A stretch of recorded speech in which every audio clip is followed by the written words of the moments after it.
Hello hockey fans and welcome back to another video. For the last 105 years, the National Hockey League has been regarded as the premier level of competition that the sport has to offer. Founded in 1917 after the demise of the National Hockey Association, the NHL has overcome its fair share of obstacles during its century-long existence, including several world wars, a myriad of financial issues, and plenty of rival competition looking to steal their spotlight. That said, despite the many challenges they have faced over the years, the league has not only found a way to survive, it has thrived too, as the NHL has become the most successful and the most profitable hockey league the world has ever seen.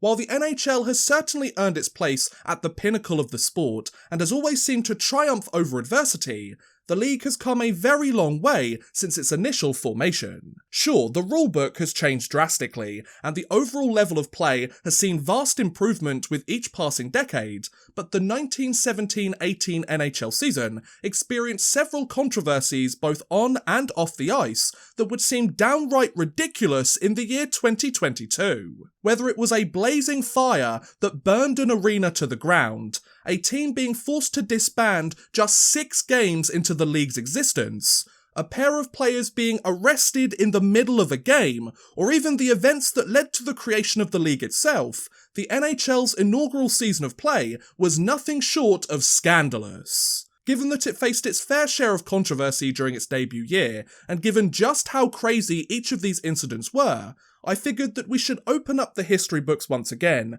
travel all the way back to the NHL's inception, and take a closer look at what actually happened during the league's inaugural season of play. So in today's video, let's explore why the NHL's first season was wild. Before we begin, this video is sponsored by MyBookie. MyBookie is an online gaming platform complete with traditional sports betting and exclusive contests that give you the chance to put your sports knowledge to the test and make some dough while you're at it too. Whether it's hockey, football, basketball, or the UFC, by using the promo code ODDMAN at MyBookie, new customers who make their first deposit with my code will receive double the money to play with, all the way up to $1,000. For example, deposit $100, get $200 to play with. It's really that simple, folks. MyBookie also accepts a variety of payment options to give you the freedom you deserve with your money, and they even accept popular cryptocurrencies such as Bitcoin, Litecoin, and Ethereum, so you can bet and withdraw your winnings with crypto whenever you want. Head on over to MyBookie now and use the promo code ODDMAN to double your first deposit of up to $1,000 and put your sports knowledge to the test. That's promo code ODDMAN to double your first deposit of up to $1,000 only at MyBookie. MyBookie. Bet anything, anytime, anywhere. Minimum deposit of $45. Please gamble responsibly. But anyway, back to the video. Now, in order to explore just how crazy the NHL's debut season was, it's only right that we begin with the scandalous story behind the creation of the league itself. During the final few seasons of the National Hockey Association's existence, many of the NHA's owners had become increasingly frustrated with Toronto Shamrocks owner Eddie Livingstone. Known for his combative nature, especially when dealing with his fellow colleagues, Livingstone had angered his contemporaries by acquiring the Toronto Blue Shirts team just before the start of the 1915-16 season,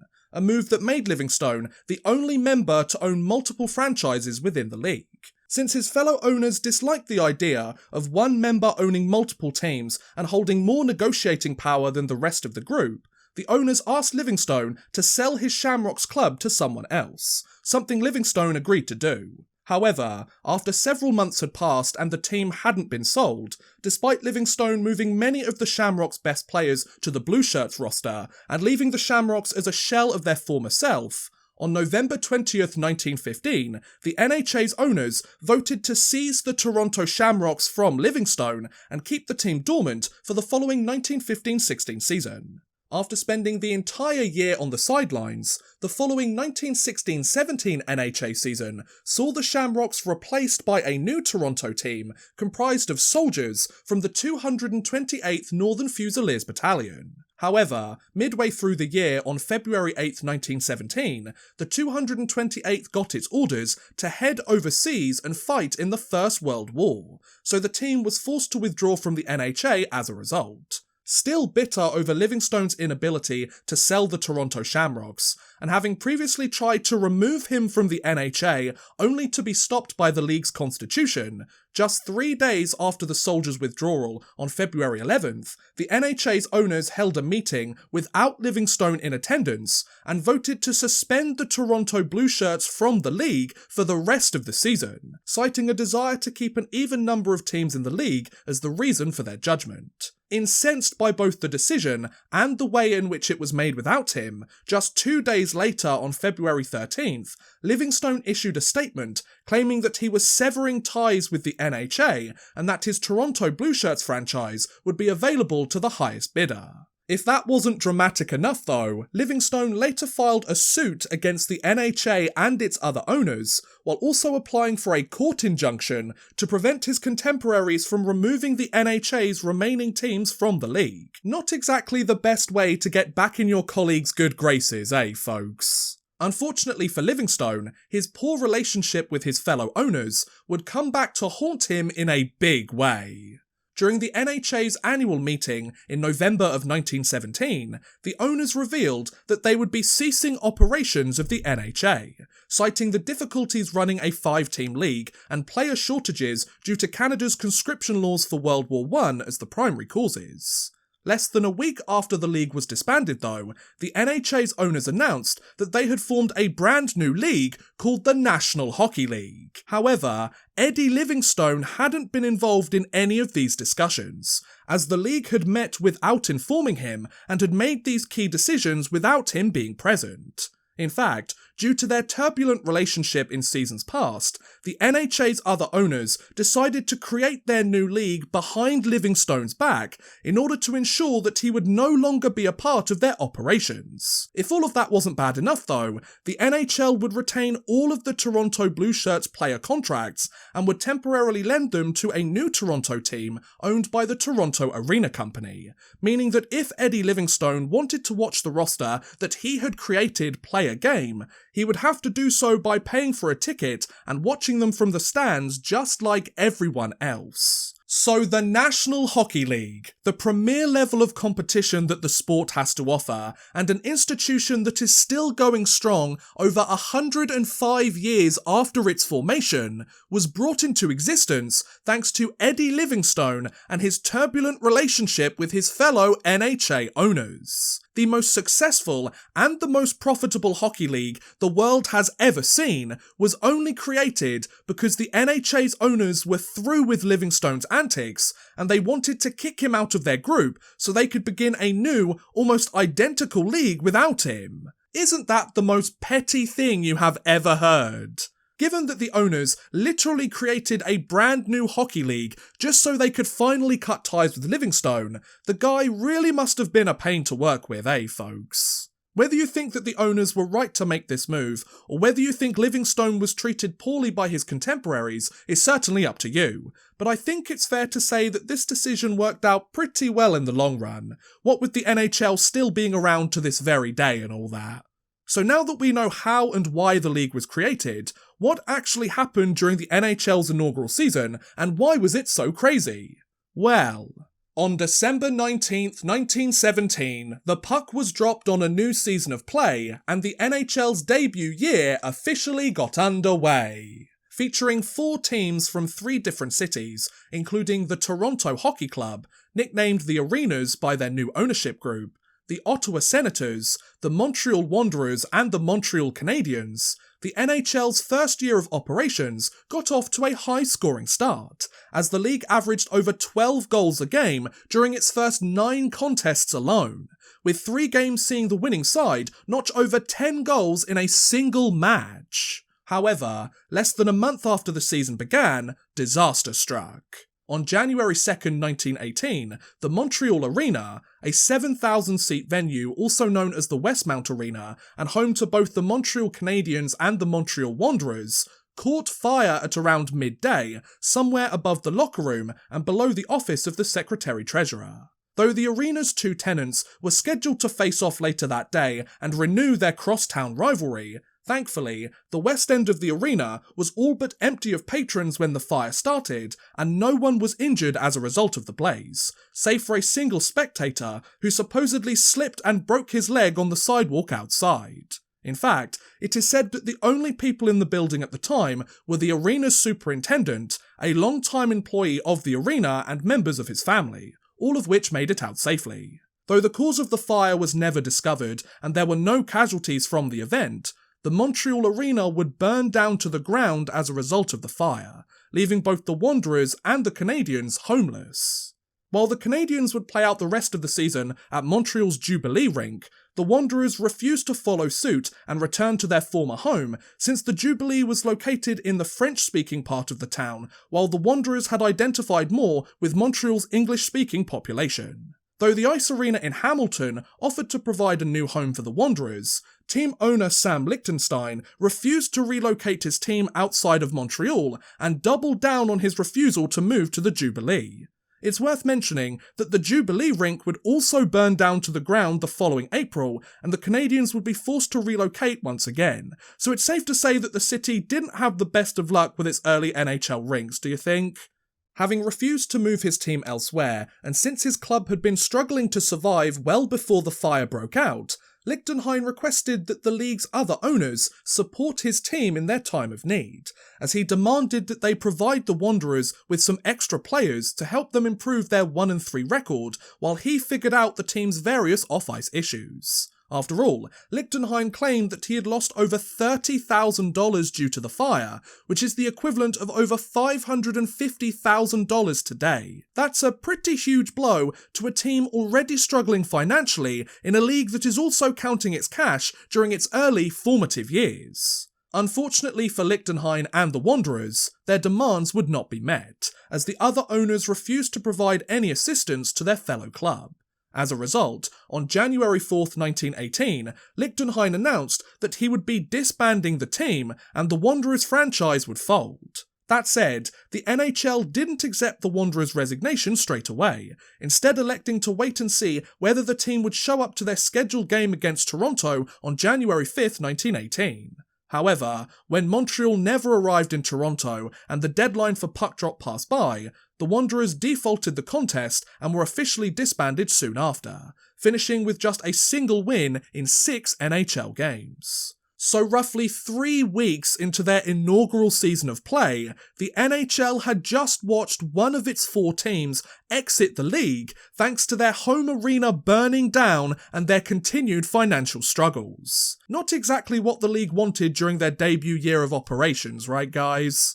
As the final embers of the Montreal Arena were extinguished and the Wanderers departed from the league for good, the NHL's 3 remaining clubs pressed on with their inaugural season and looked to finish their opening year of play without any further hiccups. Unfortunately though, they wouldn't get their wish, as just a few weeks later, 2 players would be arrested following an on-ice altercation. Midway through the third period, during a game between the Montreal Canadiens and the Toronto Arenas on January 28, 1918, Toronto forward Alf Skinner was carrying the puck down the ice when he was hit by Montreal defenseman Joe Hall. Having been body-checked by one of the league's roughest and dirtiest players, Skinner swung his stick around and struck Hall across the side of his face as he fell to the ice. Though it was unclear whether or not Skinner had clipped Hall intentionally, in his bloodied and somewhat dazed state, Hall responded by standing over Skinner, raising his stick high into the air and striking it down upon his opponent's head. You can see why Hall earned the nickname Bad Joe during his career, huh, folks? As a result of his dangerous retaliation, Hall was immediately ejected from the game and Skinner was taken back to the locker room, with reports claiming that he was still unconscious as he was helped off the ice. Moments after the incident took place, members of the Canadian police made their way down to the locker rooms and placed both players under arrest for disorderly conduct, which marked the first time in league history that an NHL player had been arrested less than a month after they had begun play. After appearing in court just a few days later, both Hall and Skinner were fined $15 each, approximately $277 in today's money, and also received suspended sentences for their actions. $15 for striking an opposing player over the head with your stick and knocking him unconscious? Times really have changed, eh, folks? Now, if you thought that the on-ice craziness stopped there, oh boy would you be mistaken. In February of 1918, Toronto Arenas forward Ken Randall was suspended from the NHL, pending a payment of $35 worth of fines that he owed to the league. In an attempt to pay his dues and return to the ice, Randall brought $32 of his fine in paper money and the remaining $3 in pennies. However, his bag of 300 pennies were refused by the league, and Randall would be forced to come up with the remaining $3 in paper money before he was allowed to return to the game. In response to them rejecting his hard-earned money, Randall brought his bag of pennies to the rink and threw it onto the ice prior to a game against the Ottawa Senators. Not only would the pennies scatter all over the ice after an Ottawa player hit the bag with his stick, the game was delayed by several minutes while the playing surface was cleared and the 300 pennies were removed from the ice. A justified and rather hilarious response if you ask me, folks. Following a far less dangerous yet equally ridiculous on-ice incident, the NHL seemed to calm down for the rest of its debut year, as it was able to complete the season without any further controversy.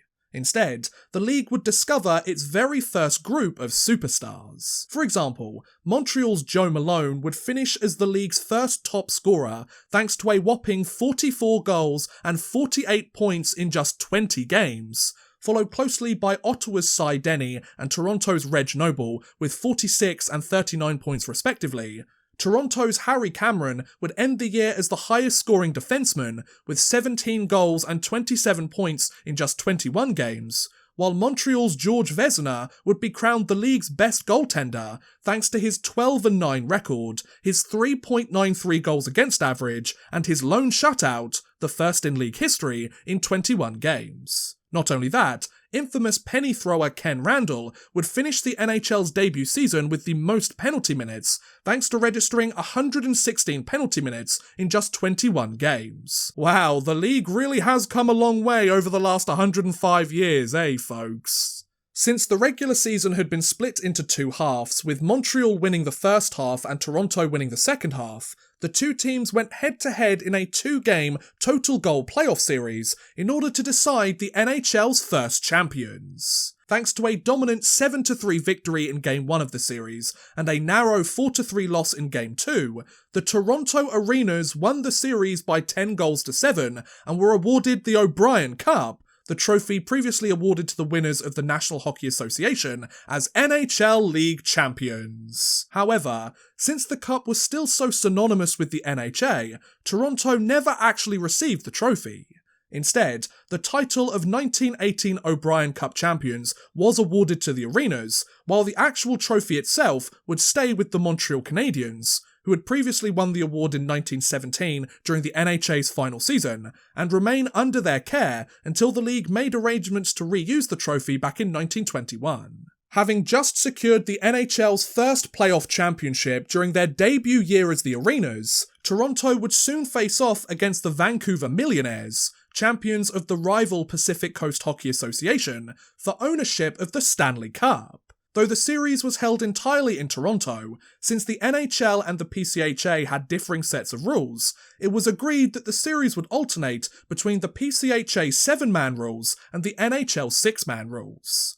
Despite Vancouver winning the two games played under PCHA rules, Toronto would win all 3 games under NHL rules to take the series 3-2 and clinch the 1918 Stanley Cup Championship. So just 4 months after Eddie Livingstone had lost control of his Blue Shirts franchise, and after playing their first season under new management, the Toronto Arenas had just been crowned playoff winners and Stanley Cup champions during the NHL's inaugural season of play. Well, there's certainly worse ways to make a good first impression, right guys? If all of that wasn't impressive enough though, the league had somehow found a way to reach that point in their schedule and complete their debut season of play despite a fire burning down one of their arenas, a team disbanding just 6 games into the year, stiff competition from rival leagues, and difficulty recruiting players thanks to the First World War.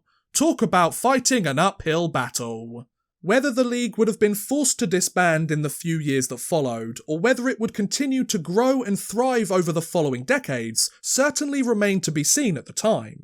But given the risks involved with getting the league off the ground in the first place, and given the number of obstacles that the NHL faced, both the owners and the players deserve a tremendous amount of respect for completing their inaugural season despite the overwhelming odds stacked against them. Sure, it may not have been the perfect season, and things didn't always go the way that the league maybe would have liked, but thanks to a long and bitter feud, several on-ice antics, some off-ice tragedy and a dash of controversy, the NHL's debut year sure was entertaining.